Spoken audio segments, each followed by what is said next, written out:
Last but not least, we have Iliana Oris Valiente. She's the founder of Collider X.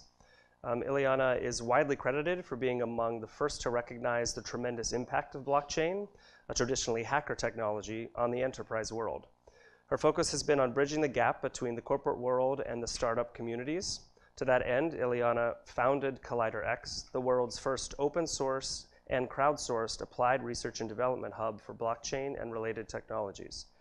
Previously, Iliana was the catalyst in getting Deloitte actively involved with all things blockchain and founded the Rubix by Deloitte blockchain practice in 2014, where she led projects to conceptualize and build POCs across industries. So I'm actually going to be taking a slightly different approach today. Rather than presenting a specific research finding, I wanted to take the next couple of minutes to talk about research itself, the process by which we arrive at new groundbreaking conclusions, whether it be done in university settings, whether it be done in industry, or whether it be done in the open source community. So what a more appropriate place to talk about this than inside of UC Berkeley. So who am I? Why am I here today? And why am I talking to you about research, considering that I am not a computer scientist and I do not write code? I'm actually a chartered accountant, a recovering chartered accountant. And I fell down the Bitcoin rabbit hole back in 2012, when most people thought I was crazy, and I thought I was going crazy myself.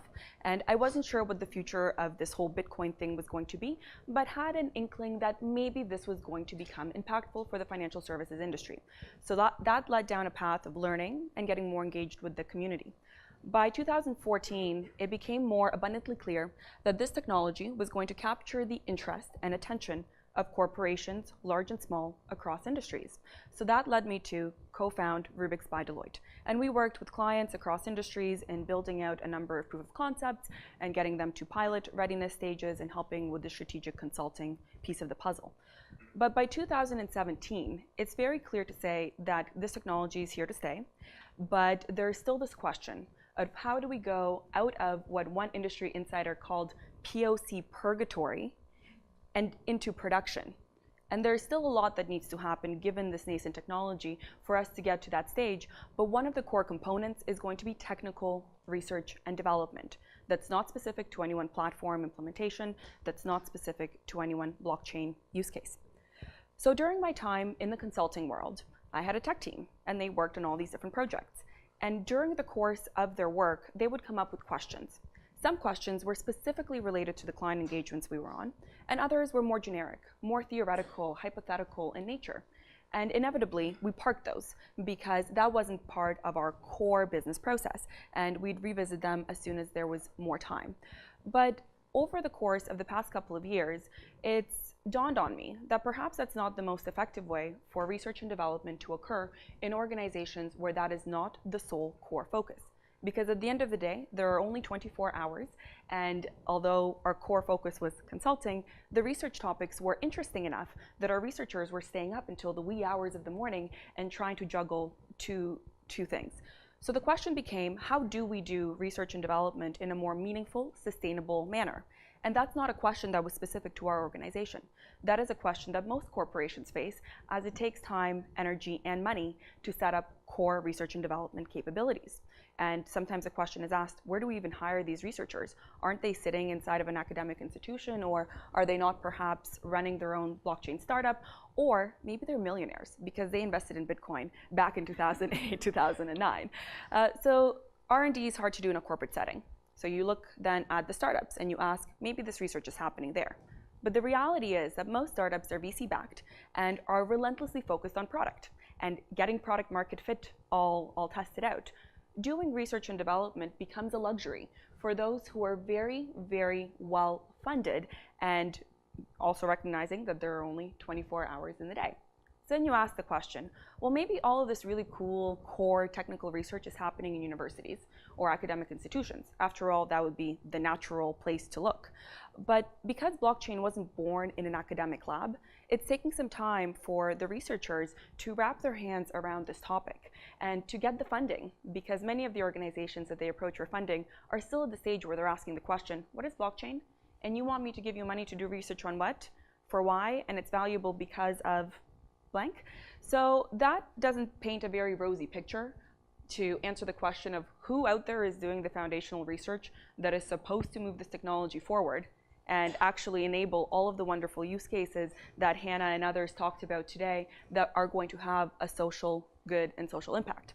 So that was really the inspiration behind building out ColliderX, following the ethos of the blockchain community to build an open source, crowdsourced, and crowd-funded research and development hub for core technical topics in blockchain and adjacent technologies, such as artificial intelligence, machine learning, with a sprinkling of IoT questions as presented by one of my fellow panelists, and augmented reality. And the way that it works is pretty straightforward. Formula with 3 main components. Component number 1, identify who are the technical researchers. They are sitting in university labs, they may have academic credentials behind their names, or they may not be. They may be the open source developers that are actively contributing on GitHub, publishing their research findings in personal blogs such as Medium, and Reddit and Twitter become legitimate sources of information for both corporates as well as the startups. So identifying these people who are sprinkled around the world, united with an interest in and the right technical backgrounds to do research in the space. Part 2 is finding a community of backers who are interested in supporting a new model for funding research and development, because let's admit it, R&D is not a fun, glittery topic that yields a return on investment in 6 months or in a year, which is often the time horizon that people would like to see something occur in. So the philanthropists, the people who have seen their crypto holdings rise in value significantly over the course of the past couple of years, and the corporations who want answers to hard technical questions are all part of the group of people that are looking at initiatives such as this and figuring out, is there a new model by which we can do R&D that isn't purely academic and is not purely corporate in nature? And the third piece is identifying research topics.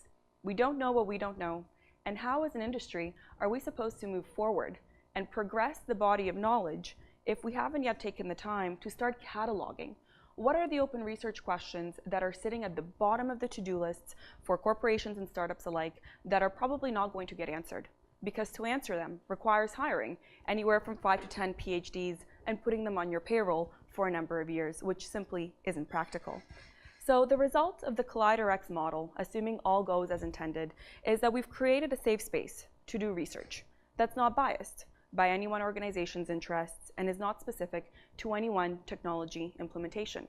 The output would be technical research papers that are available in open source, or as the academics would correct me, open access, and creating an infrastructure for future innovation. Right now, there really aren't that many blockchain startups out there, but there's a lot of money in the blockchain space, partly because our suspicion is that first you need to do technical research, and then ideas will bubble up to the top that ultimately could become startups that would then sit in umbrella organizations that act as accelerators, such as the Hyperledger Foundation.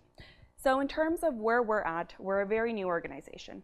I literally just left my day job 2 weeks and 3 days ago to work on this nonprofit social enterprise that a number of corporations have expressed interest in, but at the end of the day, it has to be an initiative that's driven by the crowd, for the community, and represents a new way of doing research. We are looking for tinkerers. It's a term that we use to encompass both the traditional academics as well as those who contribute in more of an open source manner.